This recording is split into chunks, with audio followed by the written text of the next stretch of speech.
feeling like everybody is laughing at me, right? That feeling of like, oh, I thought everybody was cheering for me, and the moment of panic of like, what did I not get? What happened? That literally everybody saw, but I didn't see. Yeah, both of you actually picked up on that idea of, Hank, you said the kind of jostling of bodies. Like, this is a very physical encounter. Like, the whole team is running at him. And Vanessa, you're like, everyone's looking at him. So he's really at the center of things. And it's so ironic, like in this moment of what should be a shared connection with the Gryffindor team, and right, they've done this great thing. Here's another moment where he's isolated, which is Harry's constant struggle in this whole story, is this feeling of being separate from or different than. Like, even in this moment of connection, actually, we're seeing him being disconnected again. Yeah, I mean, that's true throughout the entire, like, Harry's entire life. I imagine it would be the case for his entire life that we can imagine. But it's so much the case in Azkaban, where he is isolated and he's controlled, and no one can let him do anything because there's this murderer out to get him, and also all supernatural demons out to get him, that they have let into this school. What the heck? This does not seem like a good plan. Hank, you could be a co-author in our book of failed pedagogy at Hogwarts, a primer. Yes. So we found these weird creatures that suck happiness out of people and enjoy consuming souls. We're going to starve them and put them around a bunch of children. What do you think? Let's have the school board vote on it. 100% yays? Great. I also wondered for Lupin how much Harry reminded him of James watching Harry play Quidditch. And if he did, I think that this is very much to your point as well, Hank, of how much of a paternal role he felt of pride that he had taught Harry how to cast a Patronus, and also like that James is never going to get to watch Harry follow in his footsteps in this way, but Lupin can. So I would imagine that this is like a very emotional moment for Lupin. It makes me think, Hank, like as a dad, what has been the biggest surprise for you? What's different? I mean, it's cliche probably, but it's just like the desire to just sensually experience this child. Like I just want to squeeze him and kiss him and bite his legs and just look at him. And I kind of thought, because I'm a pretty analytical person, that it would be more of a like, I'm enjoying watching this being form in front of me. Yeah. But it's way down under those levels of just like, I just want to look at you because of how good you look to me. And I like it. I do really like watching him do new stuff, and like, oh, he's grabbing stuff and putting it in his mouth, and he's rolling over and he's sitting up and all those things. But more than that, it's just like, I understand in a very different way now how even if this kid can't do it, like if Orn had like severe physical problems and could never do all of the things, like never walk or something, I'd still be like, I love looking at you. Everything about you is perfect and I love it. Well, he's lucky to have you as a dad, that's for sure. It also reminds me of how Harry longs, I love the way you said it, to like sensually experience another person. Like, right, he actually stops himself from fully casting a Patronus so he can hear his father's voice, right? He looks at those photographs endlessly. There's a longing for that physicality of being together. And the Mirror of Erised too. He Right. could like stare into it forever. Right. Oh god, that makes me think about, because you guys were mentioning in a recent episode when he would just stare at Ginny's name on the Marauders map. And like, that's like a different but similar habit of his, that he just wants to look at the people that he loves. And when he's walking in the forest again, when he's walking to his death in book 7, there's a couple of lines about how he wishes that he could just see Ron or Hermione or Ginny one more time, that just to look at them. I mean, it's why we put photographs up, right? Ariana and I just had an interaction the other day. We work out of my apartment, and I showed her, I said, look at this cute picture of my dog. And she was like, Vanessa, your dog is right next to you. She's being cute right next to you. And I was like, right. But she's like framed in this cute way here. Right? Like, there is something when you love something, even a dog, there's something about a feast to just enjoying the fact that they exist. Well, thank you again, Vanessa, for choosing that passage, and thanks, Hank, for joining us. I didn't think we would end up talking about parenting, but I think there's something going on there with Lupin and Harry, which is really parental in a way, and it's beautiful. Which is so beautiful because then Harry gets asked to be Lupin's son's godfather. Oh, I hadn't thought about that. So there's like a real beautiful circular thing there. Hey, so Hank, we know PodCon is coming up. Tell us more about that. What is it?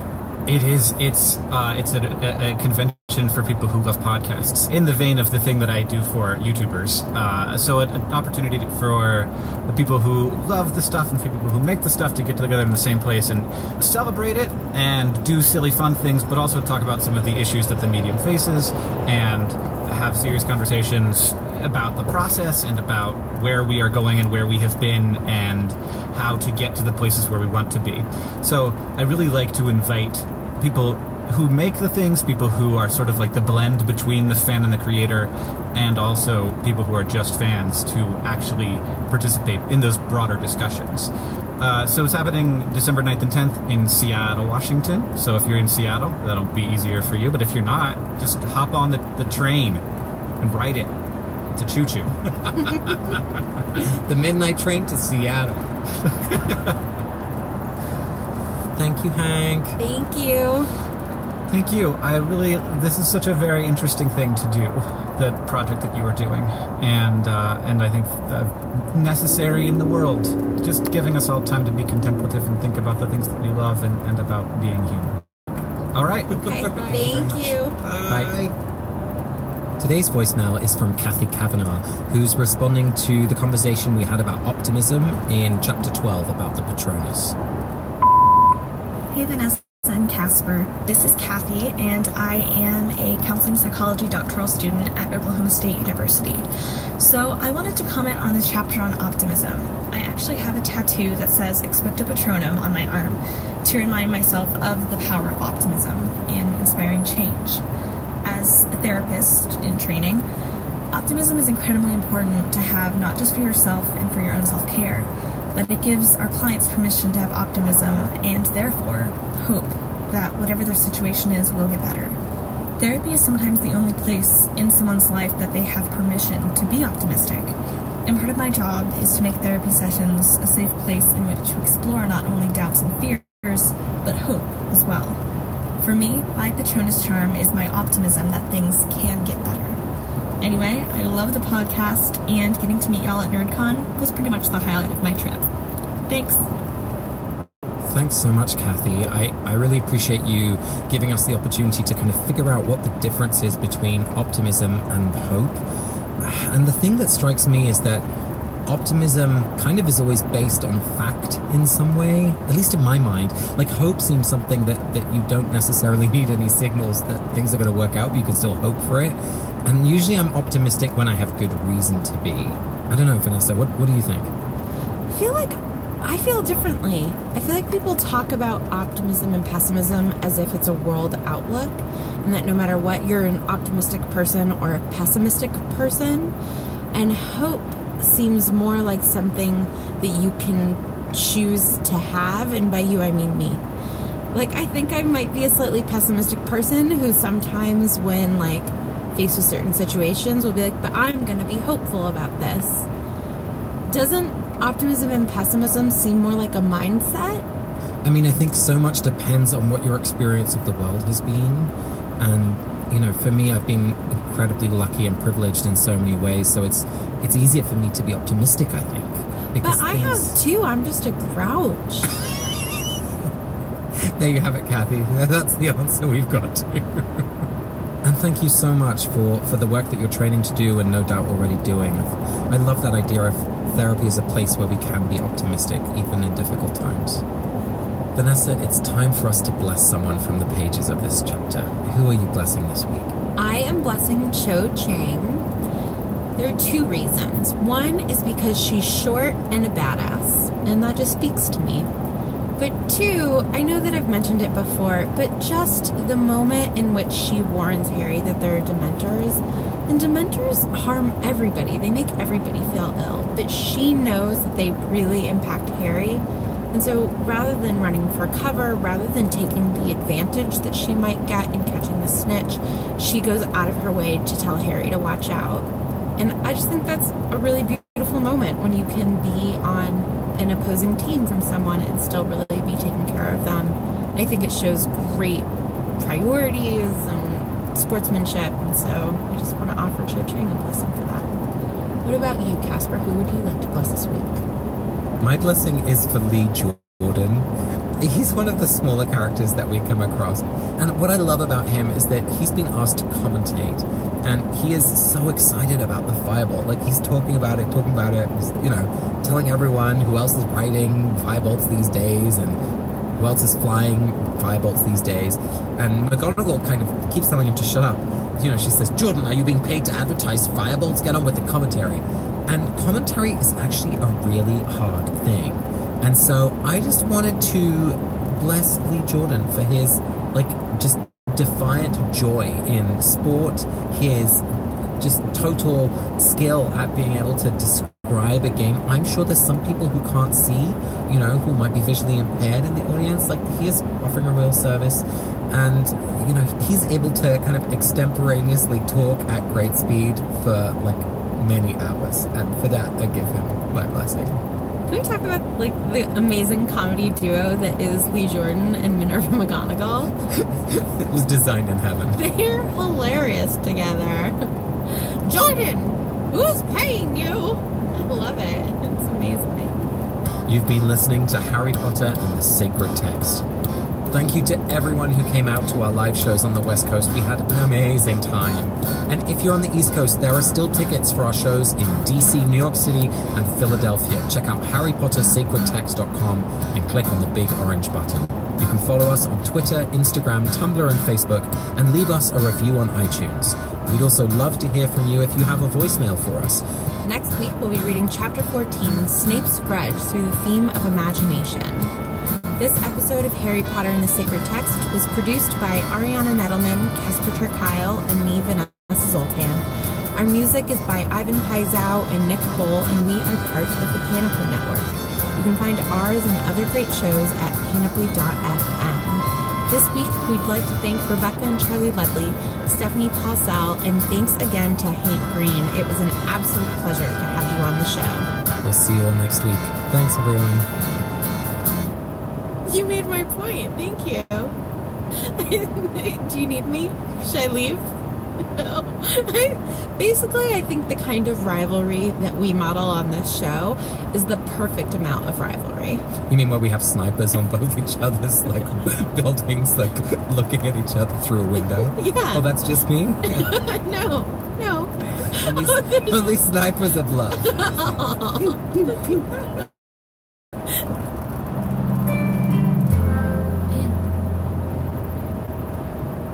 Chapter 14, Snape's Grudge.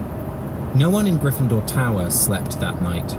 They knew that the castle was being searched again, and the whole house stayed awake in the common room, waiting to hear whether Black had been caught. Professor McGonagall came up. I'm Casper ter Kuile. And I'm Vanessa Zoltan. And this is Harry Potter and the Sacred Text. Casper, I woke up this morning and it was so weird. I hadn't met 100 wonderful people last night, and I'm going through withdrawal. We had such a good time on the West Coast tour. Thank you to everyone who came out and tweeted in and stayed behind to say hello and came to the meetups. You know, this project sometimes feels like it's Ariana, Vanessa, and I sitting in a studio room, and suddenly to connect with hundreds of people all across the West Coast was an absolute honor. So thank you again so much for coming out. So, Vanessa, it's your turn to tell a story. What have you got for us? So when I was 2 or 3 years old, I had my mom's mom in my life. Her name was Ruth, and I called her Mama. I had my dad's mom in my life. Her name was Elizabeth, and I called her Anu. And then I had my other grandma. Her name was Nancy, and I called her my other grandma. She was not real. She was just someone who I made up, and we're really not sure why. I had two perfectly lovely, albeit complicated, grandmothers. They doted on me, they bought me presents, but I guess they like somehow weren't enough for me, because I also had my Nana Nancy, and Nana Nancy had a puppy, and she knew my favorite kind of cookie, and she always baked it. And she lived nearby, which my other two grandmas didn't. I don't know if there's something there. And so I would talk about my other grandma a lot. And, you know, it was like this cute bit that my, like, parents and older brother thought was funny and would sort of goad me on about it. Be like, what is your other grandma like for dinner? And I would, like, have answers. I'd be like, her favorite meal is steak and potatoes and peas. And so one day my mom and I were out driving in the neighborhood, and I said, Mom, we're near my other grandma. And my mom was like, okay, let's see how far this goes. She thought it was adorable and that she would sort of like push me to the edge of this obsession. So she was like, where does your other grandma live? And I was like, turn left here. So she turned left, and I was like, turn right here. So we turned right. Then I was like, that's her house. And so my mom pulled up, and then I did what I think any reasonable child would do at the house of their grandparent, started getting out of the car. And my mom was like, wait, no more. We thought this was a bit. And like, my parents, I think, thought that I was to some extent in on it, that I like knew this was make-believe. But what became clear to my mom in that moment is I did not know this was make-believe. Like, this was absolutely real to me. And not to be dramatic, but that was the moment that my other grandma died. I think my parents thought it might be offensive to Anu and Mama. I had two perfectly good grandmas, and I was constantly talking to them about my other grandma who did these other things. And I just think that that is so true about imagination, that once you start imagining something, I think that you can lose sight of what you've created and what's real. And to this day, I worry that Nana Nancy is waiting for my call. If I was your mum, I would have let you walk in and just be like, yeah, go see your grandma.